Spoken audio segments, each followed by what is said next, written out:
Can I just say that I am so pleased to be seated next to him because this one says some really fun and wild things, and I hope that you actually will now as well. That's like high expectations already. Okay.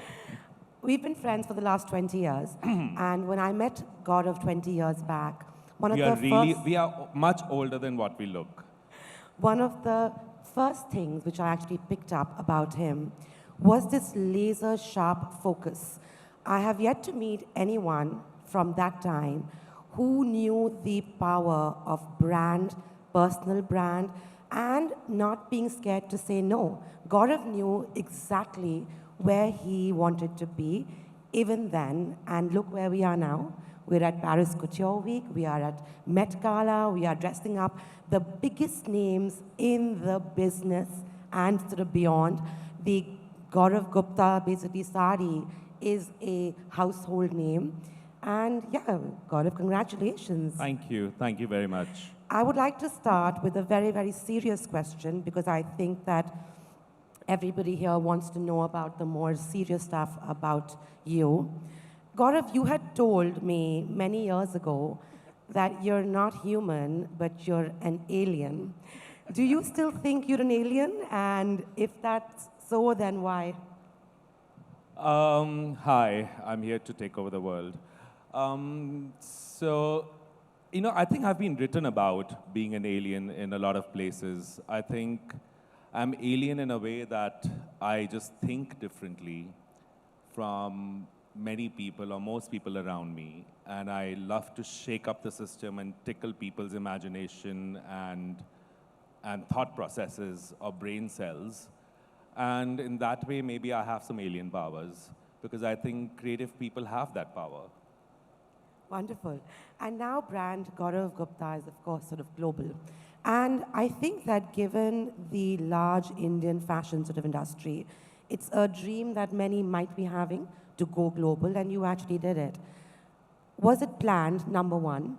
Number two, what did you learn by doing Paris Couture Week, by kind of doing global red carpet events, dressing up people Let's like go Beyonce? one by one. So, what was the first part? Just that, what have you learned? So, from your I global think journey? it's still a long journey. I'm in a very unique position, not just from India, but from a non-European, non-American background, who is in this unique position of a global brand being formed, because the kind of culturalist kind of celebrities we are working with, the kind of red carpet moments we are having, the kind of distribution structure we are having in the top stores, and I think the kind of identity that we are forming as a brand globally.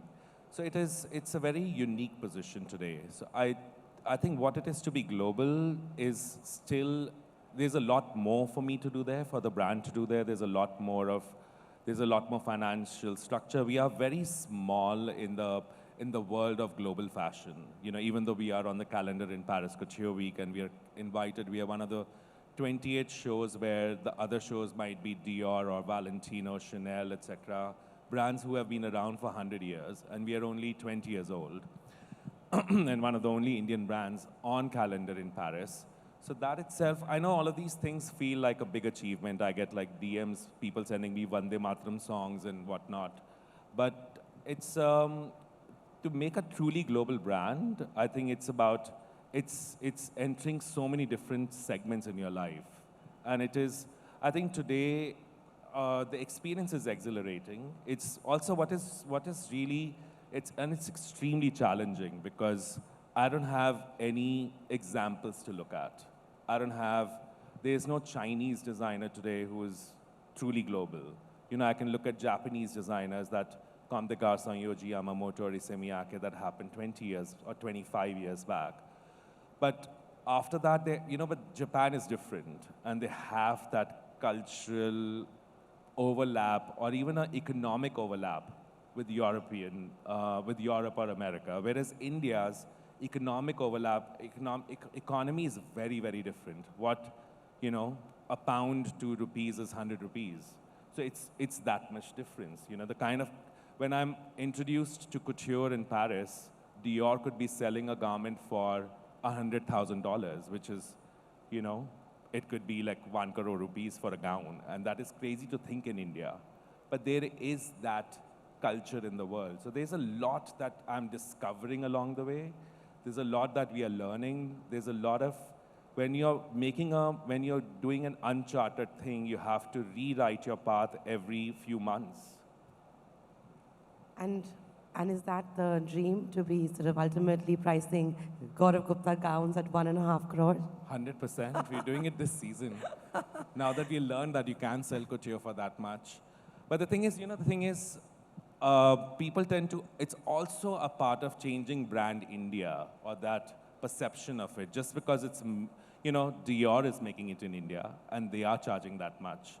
It is, and because the thing is, if I'm paying a rent for 1 crore in Paris, or more than that for my showroom, et cetera, then why can't I charge, if I'm getting only 10 clients, couture clients a month? So I have to make a business sense out of it.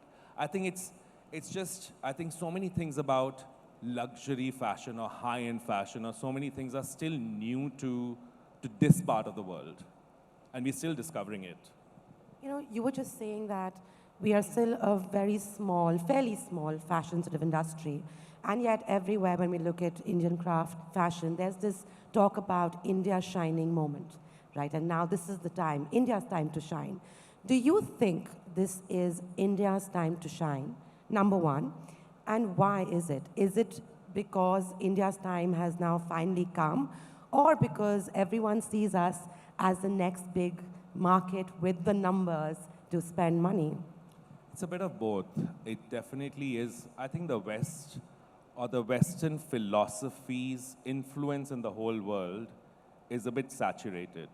Like, we grew up being Americanized, or then having the European dream, or being like, having that, we want to feel like an Italian guy, or the French girl, or, all of that. Or, Japanese people even go to therapy once they go back from Paris. So the amount of, it's like the whole glamorization of the Western culture has seen its time. And today, with the shifting economic, socio-political powers of the world, is the rise of a cultural power of the East influencing the whole world as well. And when we say East, India is very pivotal there, because I think India has Indians and India has an ability to spread, not just the population, but I mean, like, as culture, we are talkative people. We are not shy like a lot of Chinese people would be, or a lot of different cultures would be, even when they live in the Western world. There's a lot of overlap, and there's a lot of cultural exchange that happens from India. And with like so many policies happening with China, China was the big moment happening in the world. So now a lot of that is coming to India, and India will definitely have that. It is the time for India to shine, for sure. Wonderful. Some of you might have seen Gaurav's recent bridal couture collection, which was absolutely beautiful. But I have a question about that. Gaurav's, of course, always been known for his... This is not bridal, guys. It's just... this Those is from Paris couture. Well, this could be a bride in my alien universe, Your alien on bride. my planet. Yes, Yeah. certainly. Okay. What I actually saw at that show was, Gaurav's always been known for very, basically, futuristic sculptural pieces. And at this particular show, Gaurav showed a lot more traditional bridal wear. Gaurav, was that because the market demanded it? Was it because that's where Gaurav Gupta brand is now moving creatively? Or as we just spoke, that ultimately paisa bridal wear mein hi hai? हाँ पैसे तो लहंगे पे खर्चेंगे ना लोग. So the thing is, so this was the launch of our bridal wear, which looks, I think, you see, but we have the frou-frou cape along with it. It looks kind of standard, but there is a lot of new aesthetic within it. There's a lot of, it's not flowers, it's Art Nouveau or Art Deco inspired and all of that. But I think coming back to your question of, was it a conscious choice of making an Indian commercial collection? Yes and no. Because today we are a household name, we are a brand which is kind of known all over the country and by Indians all over the world, and now by a lot of people in different nationalities as well. And we are doing a lot of conceptual and a lot of red carpet, a lot of those moments already. So first, creatively, my soul is quite satisfied being my experimental, crazy alien self. And so I'm able to first, and also today I want to make much more business sense out of my business in India, because the, the, the wedding business is the biggest business for designers in the country, not just designers, but like for many brands and for many products, for even, there'll be much more Jewelry, flower consumption in a wedding in India than any other industry, So it's just culturally a part of it, which is actually very amazing and very beautiful, because that is recession-proof. The wedding industry in India is recession-proof. And so in the sense of, the brides and grooms or their families were coming to us for the cocktail, or we were known as the cocktail lehenga, or they would wear our sculptural, 10 years back or 15 years back, you could not imagine a bride wearing a sculpted gown to her wedding, because she would wear a Sangeet lehenga, a cocktail lehenga, a reception lehenga. And today they have to have a Gaurav Gupta event, which is the gown and the tuxedo and the party or the masquerade, or, there's so many themes at weddings. And we wanted to just expand to that business. And the same, today now there are brides coming and getting my gown for a cocktail and my lehenga for the wedding, and the mother is getting something. So we're expanding within to our client base. Got it. I want to talk about stars, A-listers, basically celebrities. Now, you have dressed everybody from Cardi B, Beyonce, Kiara in that beautiful baby bump. That was an absolutely stunning, stunning look. Of course, there is a lot of validation when a big name wears you. I would also like to know, does it translate into sales? So, firstly, coming to celebrities, and I think that has really opened a lot of doors for us. That has really made our brand, there hasn't been a brand from India or a brand from this part of the world that has worked with Beyonce, Cardi B, Kylie Minogue, Sharon Stone, or 100 other such culturalists from music, from fashion, from film, from sports, who have worn us. Sometimes we are like the best dressed at Oscars, or Cardi B is wearing it as Grammys, and that's the best dress of Grammys that year, voted across CNN and BBC and WWD and New York Times and whatnot. So that's Cardi B at Grammys. That's Beyonce at the Renaissance store. And Beyonce wore us 7 times for the Renaissance store. Or that's Aishwarya Rai from her recent Cannes outing. So I think these moments is something which really makes the brand very recognizable for anybody at any level of economic, socio-political, regional background, anything. So that firstly gets the brand out there. So the celebrity culture is something, they carry a lot of power today. There's no denying that. But what we do is we make cultural moments with them. So that goes deeper. So what you see on Beyonce in the middle is a spin on a sari drape, which is made uber sexy. And we were the ones who kind of invented or discovered the sari gown. And today it's in the wardrobe of everybody, or it's in the collection of every designer in India. So it's like, for me, these moments are super important to have a brand storytelling. And eventually, it really, people are buying into the brand. And for example, we dress Fan Bingbing, who's one of the biggest actresses in China, and we don't sell in China. But there is a Chinese woman living in New York or living wherever and going to London and buying my dress in Harrods, or buying my a gown in Bergdorf in New York. So today the world is truly global. So it's definitely has an impact. And do you ever say no to a celebrity, that no, I will not That's dress where we you? started. I say a lot of no's. A lot of no's. I say more no's than yeses. Well, that is the way to get brand Gaurav Gupta. Exactly. That's what you do as well. Many of you would have actually seen, if you go to GK M Block Market, And in the back of that market, you will see a lot of Gaurav Gupta copies, not anymore though, and I'll tell you why. But um, we really struggle as a country with plagiarism, IP laws, etc. And you have been extremely vocal, legally vocal, about that for the last I'm several very years. vocal about many things. Yes. How do you protect your brand and your IP? But more crucially, what needs to be done on a national level to really fix this very large problem? So India is a really, well, I feel like, firstly, we have won cases in the High Court. We have got factories sealed of perpetrators. We have, we have a legal team that is working every day, sending out legal notices. There are different levels of copies that happen, and we have a whole system around it. And recently, Rahul Mishra has won a case, or Sabyasachi has won some cases, so has Ritu Kumar, etc. So there have been examples in the industry. But having said that, the IP system in this country needs to become much, much more solid, much more detailed. For example, if you go to Italy, you cannot even register a fashion brand name saying PRA something something because Prada is PRADA. So you cannot even register a fashion brand saying PRA something something. It has to be much longer a name, etc. So it's that precise. Whereas in India, we get away with a lot of things.